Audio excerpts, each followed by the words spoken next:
importância. Nesse contexto de uma sociedade aberta, plural, onde a democracia compõe o modo de realizar a Constituição, o protesto passa a assumir um protesto, a desobediência civil, uma dimensão da maior importância. E, portanto, se aqueles grupos, que são grupos marginalizados e não conseguem fazer ouvir a sua voz, ou se suas vozes são ouvidas, mas não conseguem influenciar a agenda, porque os meios de comunicação estão monopolizados, não há uma possibilidade de sensibilização da comunidade política, talvez só lhes reste o protesto. Eventualmente, em situações extremamente dramáticas, inclusive o bloqueio de ruas. Daqui nós podemos eventualmente tirar uma distinção entre invasão e ocupação. Muitas vezes, nós temos ações que podem parecer não guardar nenhuma conexão com a liberdade de expressão, mas que envolvem simplesmente uma liberdade de expressão. Porque, de outro modo, essas falas, esses discursos não são ouvidos. São seres invisíveis que não entram na agenda. Ou seja, nós podemos falar no contexto dessa Constituição da necessidade de autonomia das pessoas, autonomia privada e autonomia pública, uma ideia de horizontalidade, e podemos falar a partir de agora de uma liberdade que é outra liberdade, a liberdade com capacidade, não mais como não interferência, mas já a liberdade como não dominação. Que pode significar uma luta pela horizontalização das estruturas de poder e das estruturas econômicas. E isso guarda um sentido enorme para o mundo do trabalho. E qual o lugar do judiciário nesse contexto? A Constituição de 88, é claro que acreditou profundamente no Poder Judiciário.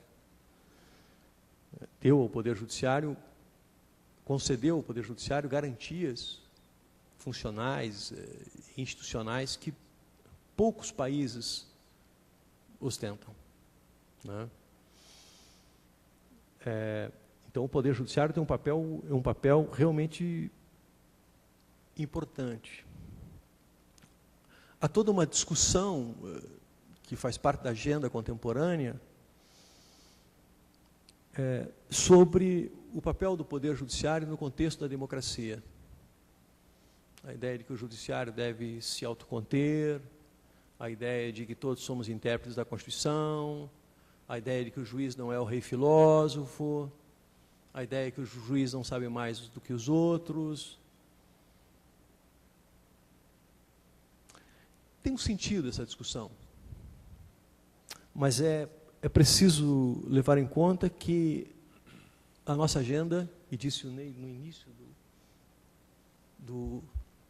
do evento, a nossa agenda é diferente.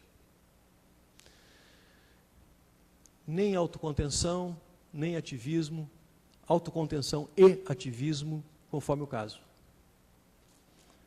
Ou seja, em relação às condições para o exercício da capacidade, da autonomia, da democracia, o judiciário tem que atuar de maneira forte, operando o que a gente chama de um controle hard, operar um controle mais pesado. Especialmente num país como o nosso, onde a estrutura da sociedade ainda é prisioneira, embora todo o processo de modernização ainda é prisioneira do clientelismo, das oligarquias, de mecanismos de poder privado, poder público, onde há abuso de poder, abuso econômico. Nesses contextos, o Poder Judiciário tem um papel forte a cumprir, não para disputar com a democracia. Ao contrário, para permitir que as condições para o exercício democrático dos direitos possam efetivamente ser, essas condições possam ser efetivamente satisfeitas. Portanto, nós podemos deduzir da Constituição brasileira de 88 uma teoria da justiça. É claro que nós encontramos na Constituição de 88 um consenso constitucional. Isso não foi alcançado pela Constituição de Weimar. Pode ser um consenso pálido, mas há um consenso constitucional. Pela primeira vez na história do Brasil, nós podemos falar de um certo patriotismo constitucional, no sentido de que nós nos reconhecemos como integrantes de uma comunidade presidida por uma Constituição. Todos os movimentos sociais no Brasil hoje reivindicam em nome da Constituição, não contra a Constituição, para efetivar a Constituição, para cumprir a Constituição, para realizar a Constituição. A resignação não é contra a Constituição, mas é contra a sua não aplicação. Portanto, há um consenso constitucional. Para além do consenso constitucional, é evidente que há necessidade de construção de novos consensos, consensos mais concretos. Mas há uma teoria da justiça que pode ser decalcada, que pode ser deduzida da Constituição. Se a igualdade que nós buscamos é a igualdade do liberalismo igualitário, se é a igualdade do socialismo, as disputas políticas vão dizer, o campo do debate é o campo da política, mas a Constituição aponta para uma igualdade e uma igualdade material. Não há como nós possamos fugir disso. Portanto, é uma Constituição que é construída a partir de uma dialética entre consenso e dissenso. O dissenso opera na dinâmica da realização constitucional e não contra a realização constitucional. E nesse contexto nós podemos nos perguntar também sobre o papel do paternalismo. Como sabemos, o liberalismo, como teoria política, pressupõe um Estado neutro, um Estado não paternalista, onde as pessoas possam elas mesmas decidir os seus destinos.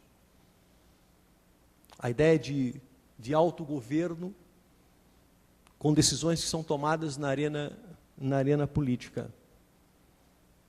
A questão é saber se é possível prescindir do paternalismo sem uma igualdade material.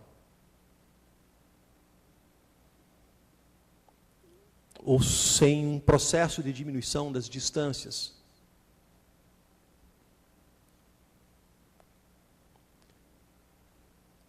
A Constituição de 88 aponta para a possibilidade de um certo paternalismo. Ou seja, portanto, a Constituição brasileira de 88 não é neutra no sentido liberal. Ela tomou partido de alguns caminhos. Ela aceitou alguns caminhos. Podemos falar de um certo lugar, de um paternalismo evidentemente não radical, exatamente, ainda que temporário, para a construção de uma sociedade que seja uma sociedade mais justa,